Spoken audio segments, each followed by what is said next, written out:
Hey lads, how we going? Just gonna be a nice little quick one today. Might be a little bit longer.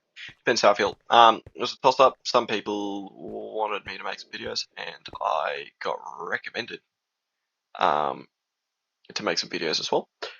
So yeah, I thought I'd just go and what's going on here? Not sure. Go and make one of these videos. So I thought today, like, because I'm sort of just like past making canons, I do want to take a bit of a break. So I'm just going to be sort of talking about some more concept stuff. And yeah, today I sort of decided I'd go with L stackers slash Midairs.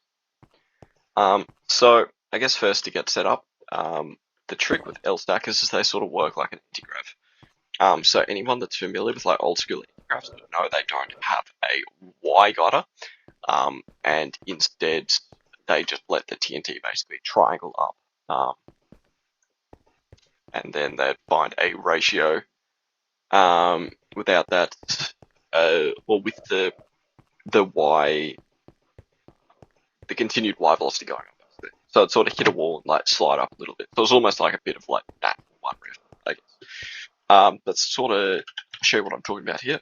Set bedrock. Whoops, can't spell. There we go. So what we'll do is we'll go multi 150. So the first component is going to be, say, our first power. And we're just going to make it nice and easy, and we're just going to go multi 1. It's going to be our scatter here. So I guess the first thing, people might have seen me like absolutely flooding like crystal chat and complex chat with a bunch of random ratios for a script I made for an L stacker. In this video, I'll just be showing you how to find ratios without a script. So what we'll do here is you can use all sorts of different exposures with this. This is just like finding the ratios and stuff. But it depends what you need. If you want to go with a midair, you need less, or you want less Y exposure. If you want to go with an L stacker, you want more. So what I've got here is my little test rig here. So you'll notice I have no vertical glider here. So of course what the TNT is going to do is it's going to go up, and then at a certain point it's going to reach the end of the velocity for that game tick, and it's going to go forwards, and then up, and then forwards, up, forwards, and it's not going to go across in the other axis because of course I don't have any exposure for that. So that's what we're going to be looking for there, that sort of velocity there, and that's going to be the first component of this canon. So we'll just do that, and we'll just wrap it up. So just set up here. I might just make this one 5 or 10, just so you can see this parabola a little bit better. So we'll fill that up. So this one will fire, and this one will fire. And you can see there it does have that slow and steady arc. So basically, at the end of each of these game ticks, it's the TNT is going to be in a set position. Our scatter is going to be a set position. And basically, to get started here, what we're looking for is, it's going to depend on whether you want to make a midair or an L stacker. So I'll sort of show you what we want here. I'll sort of get like a little bit of a ratio and show you what you're looking for in the entity tracking. So what we'll do here is I'm just going to select this dispenser here. I'm just going to put some repeaters in place. So the reason why I've selected that dispenser there is so I can track. So we just get some repeaters here, and then here, and then we'll do something like this. The cool thing about these sorts of cannons here is you can change them up a lot. You can get like all sorts of different ratios and stuff by shooting them in with like different high level guiders, that sort of stuff. But the key here is basically don't want a Y guider for your power. So we'll fire that again, have a bit of a look, see what it does. So you can see we get that nice little parabola there. Of course, for an actual cannon, you would want to use more than 5 power, but this is purely for demonstrative purposes. So what we're going to do now is we're going to go CHI1, which is going to bring up our entity tracking for this piece of TNT here, which is our scatter. So we'll just go across to where that first fires out here. M. Okay, so now what it's showing you is a bunch of positions here. I'll just be flying. You can see in this little screen here, it tells you it's X, Y, and Z coordinates, and also its X, Y, and Z velocities. So you can see it is gradually building up. This is in game ticks as well. So basically you can see it's like flying up. If we go like up 1, for example, and then we go like back 1, then we go up 1, then we go back 1, up 1, back 1. I'm just going to sort of show you what it's doing. Up 1, then up 1. And what I'll do is I'll just stack all of these. I'll move all of this. Oops, move 1 north. Just the north there, just so you can sort of see it more easily. So of course what's going to happen first is it's going to go it's going to go up first. TNT always goes up first, and it's going to be following this pattern here. Now it doesn't look normal, and that's just because where I've done the /up command, it's done like to the nearest block. But you can sort of see the pattern there regardless. So basically, when we're looking at the TNT here, you'll notice that each of these are in a decimal point. So it's not even within one block. So for this position here, it's actually going to be like spread out around like 4 different blocks. So the TNT might be in the middle. It's going to be somewhere in the middle of those, like more towards the bottom or something.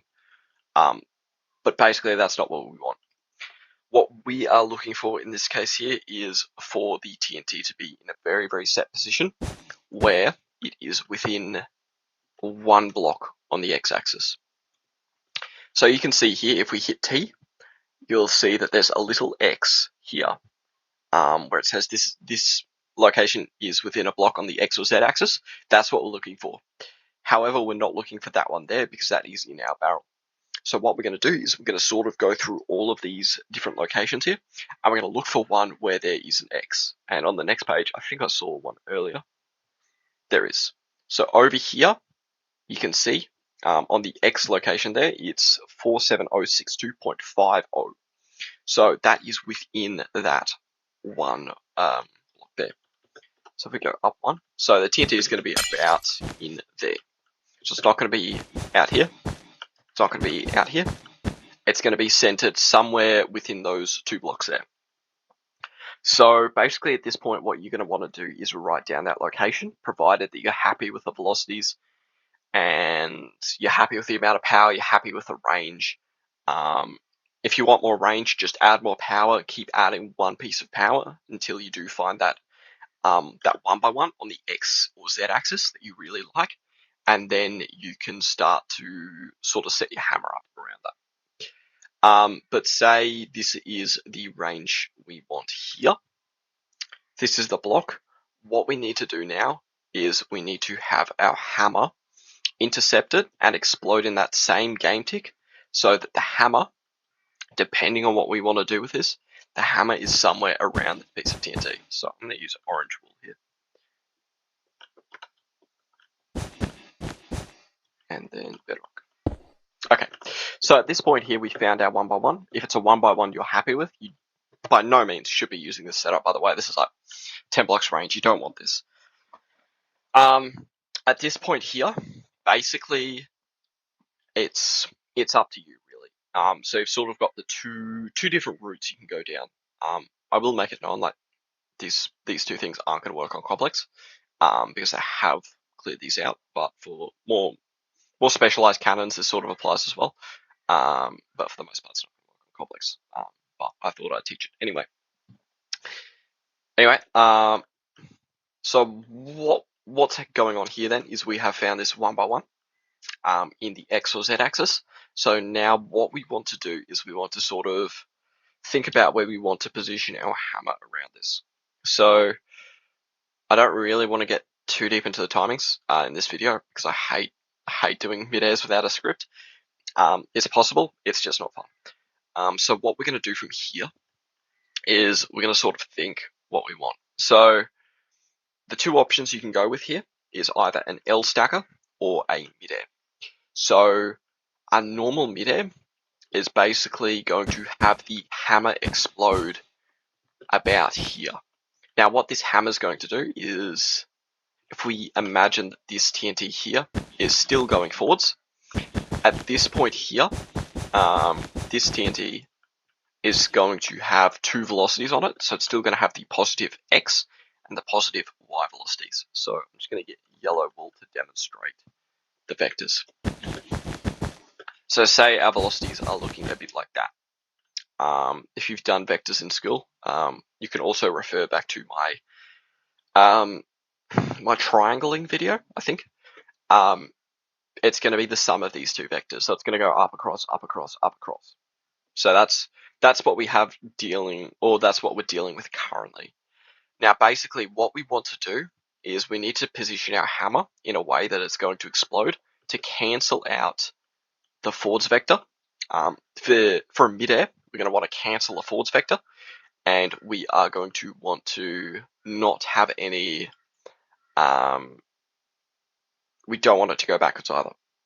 So basically, the trick with the midair at this point here is you want to have your midair somewhere in front of it, so that it. Actually, I don't think you need to cancel the backwards velocity because you always do Y first, so you don't really need to worry about that. But basically, what you want to do is. Actually, you might not even need to cancel your X velocity. It might just be important for L stackers. You shouldn't need to, actually. So I'm pretty sure the components of these velocity doesn't matter too much. You just need to make sure you get your hammer in front of it, basically. Yeah. The more important thing in this scenario is cancelling out this upwards velocity here. So I'll just leave that in place. So, and I'm just going to say that the hammer's doing something like this. I'll make the hammer green. So in this case here, you want as much Y velocity for your TNT as possible, your scatter and your sand as possible, so that when it's over the top of the base, it explodes and it fires everything back down in one game tick.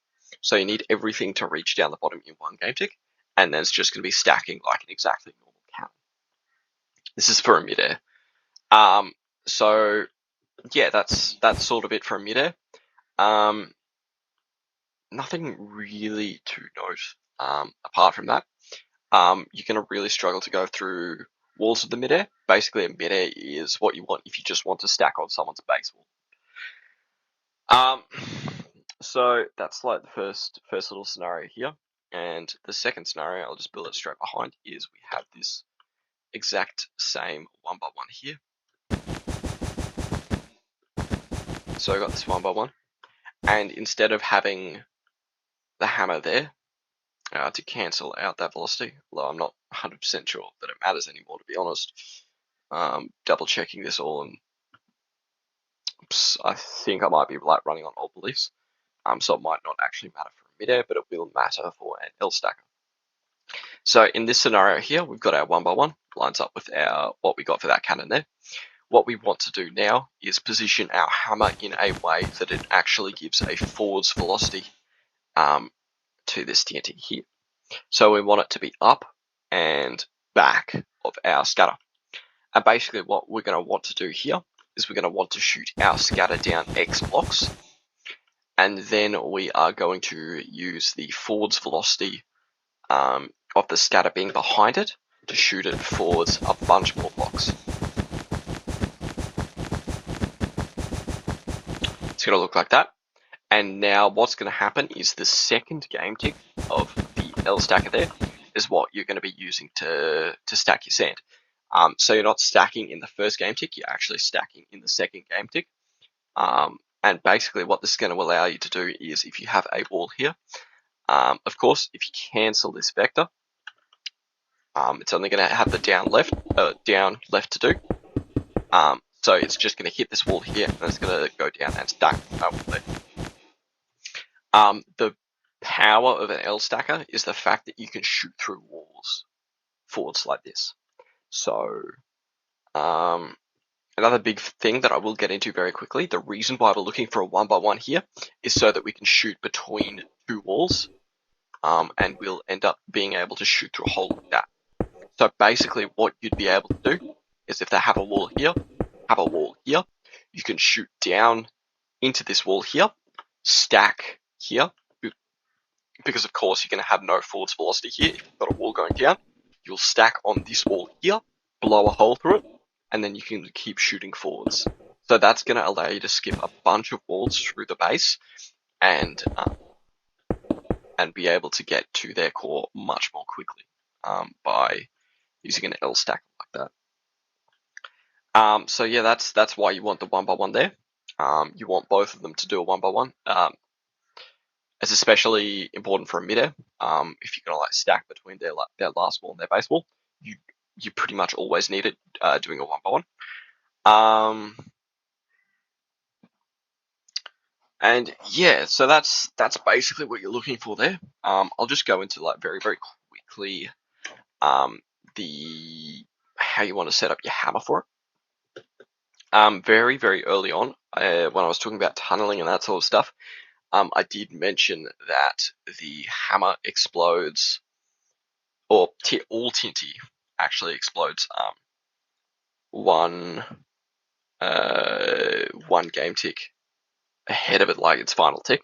So it'll go, I think it dies on like the 79th tick or something, and then like the very last tick is like that tunnel tick, I guess, at the very end of its lifespan.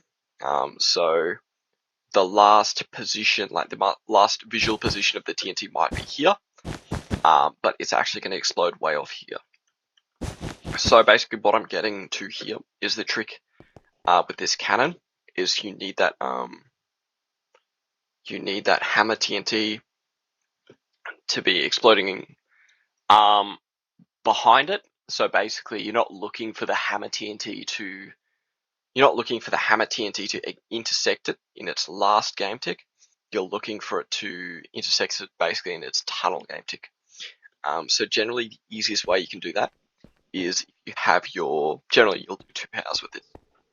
So it doesn't matter where you put your hammer power, so you can put it like anywhere in the X or Y axis. And basically you want to fire your hammer power 1 game tick after your scatter power.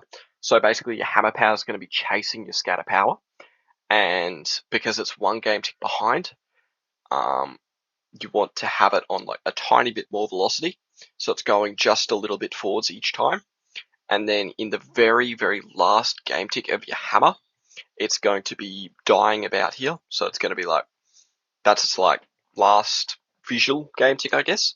But where it's actually exploding is 1 game tick ahead. And because if you put that extra forwards velocity on your hammer, and because you've got a tiny bit more velocity on it, you can make it just explode a tiny bit up and in front or behind of where your 1x1 is. So yeah, apart from that, it's like pretty much like a normal cannon. All the stacking's normal. It's just a hammer for the midair, and you're just stacking on the second game tick with an L stacker. Anything else I should add? Not really. It can be a bit of a bitch to find ratios for it, especially lining it up. So if you have some experience in scripting, I would recommend scripting it. And I also have like posted just some random ratios that I found as a joke.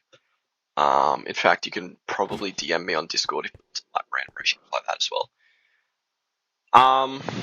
Anything else? Not really. I do want to get into the grind of doing a few more videos, like little niche topics like this. So I want to do like left shooting and that sort of stuff as well, a little bit in the future. I probably won't be uploading anywhere near as close as I used to be, because I'll just be like doing concept videos just like this now. And yeah, that'll sort of just be it for this one. So I'll see you all later, and hope you're all having a nice day.